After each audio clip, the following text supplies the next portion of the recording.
ঢাকা পর্বে সব প্রতিপক্ষকে বিধ্বস্ত করে সিলেট ও রংপুর ছিল দুর্দান্ত।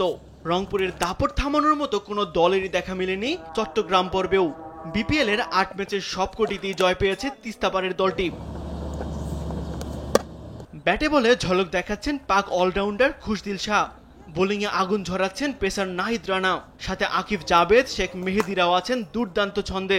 আসরের সব ম্যাচ জিতে প্রথম দল হিসেবে প্লে অফ নিশ্চিত করেছে রংপুর রাইডার্স। রাজশাহীর বিপক্ষে তাই ফুরফুরে মেজাজেই মাঠে নামবে নুর হাসান সোহানের দল। অন্যদিকে ৬ পয়েন্ট নিয়ে টেবিলের ৬ অবস্থান রাজশাহীর। পারিশ্রমিক জটিলতা, অধিনায়ক বদল, এরকম নানা ইস্যু নিয়ে ছন্নছাড়া অবস্থায় আছে দলটি। গেল ম্যাচে চিটাগংয়ের সাথে মাত্র ৮০ রানে গুটিয়ে যায় তাসকিন আহমেদের দল। এই ম্যাচেও পয়েন্ট হারালে প্লে অফের স্বপ্ন ফিকে হয়ে যাবে তাদের। রংপুরকে হারিয়ে প্লে অফের আশা টিকিয়ে রাখতে চায় রাজশাহী।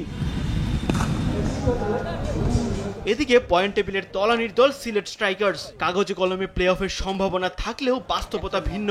টানা ৩ হারে ব্যাকফুটে সুরমাপাড়ের দলটি। ঘরের মাঠ সিলেটের বাইরে এখন পর্যন্ত জিততে পারেনি আরিফুল হকের দল। খুলনাকে হারিয়ে তাই জয়ের ধারায় ফিরতে চাইবে সিলেট। অন্যদিকে প্লে অফের দৌড়ে বেশ ভালোভাবে আছে খুলনা টাইগার্স।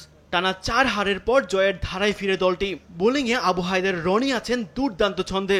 সিলেটের বিপক্ষে তাই জয় ভিন্ন অন্য কিছু ভাবছে না মেহেদী হাসান মিরাজের দল। তাসবিহ শরণ, স্পোর্টস ডেস্ক, দেশ টিভি।